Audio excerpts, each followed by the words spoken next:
Hello student, welcome back mission teacher. चलिए शुरू करते हैं हम आज की क्लास को। आज की क्लास का पहला प्रश्न है,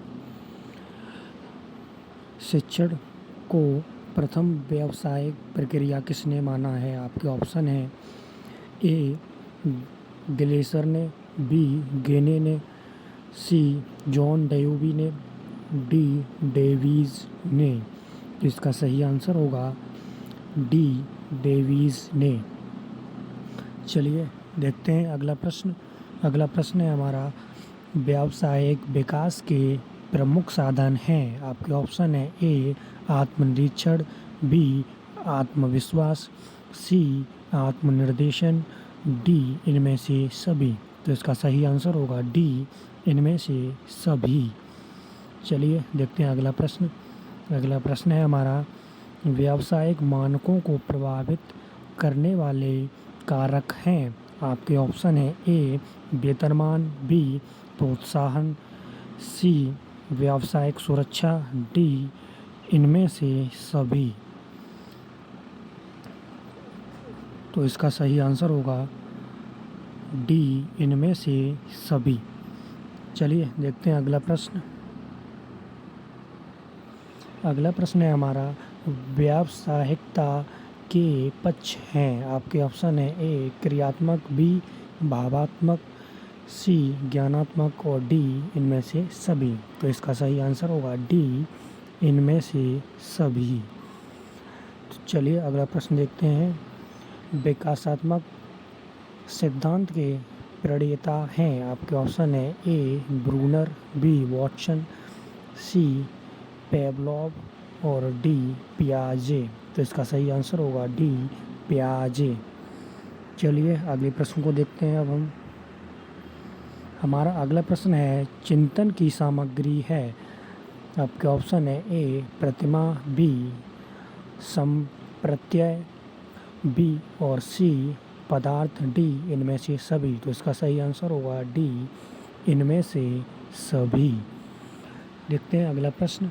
अगला प्रश्न है हमारा, संज्ञानात्मक सिद्धांत के प्रणेता हैं। आपके ऑप्शन है ए ब्रूनर, बी पियाजे, सी वॉटसन, डी इनमें से कोई नहीं।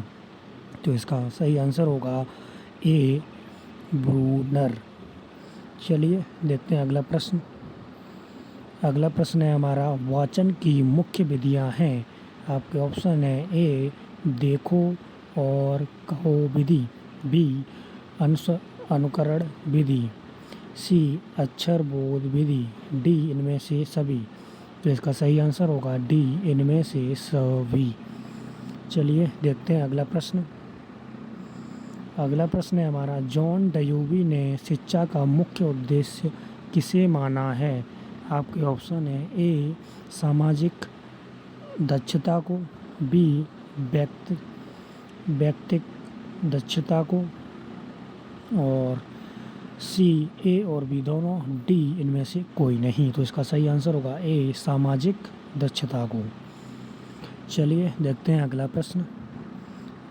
अगला प्रश्न है हमारा, सामूहिक वाचन के भेद हैं। आपके ऑप्शन है ए एकल वाचन, बी अनुवाचन, सी सामूहिक वाचन और डी इनमें से सभी। तो इसका सही आंसर होगा डी इनमें से सभी। चलिए देखते हैं अगला प्रश्न। अगला प्रश्न है हमारा, मौन वाचन के भेद हैं। आपके ऑप्शन है ए ध्रुत पठन, बी व्यंग्यावलोकन, सी अध्ययन और डी इनमें से सभी। तो इसका सही आंसर होगा डी इनमें से सभी। चलिए देखते हैं अगला प्रश्न।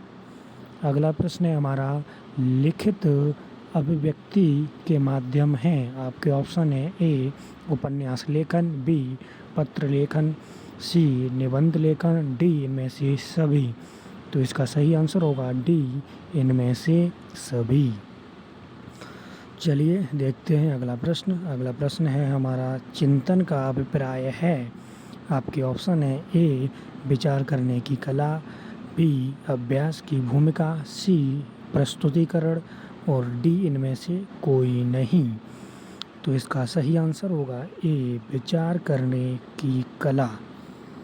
तो चलिए आज की क्लास को हम यहीं समाप्त करते हैं, मिलते हैं आपको नेक्स्ट क्लास में। तब तक के लिए सभी विद्यार्थियों को best of luck and thank you.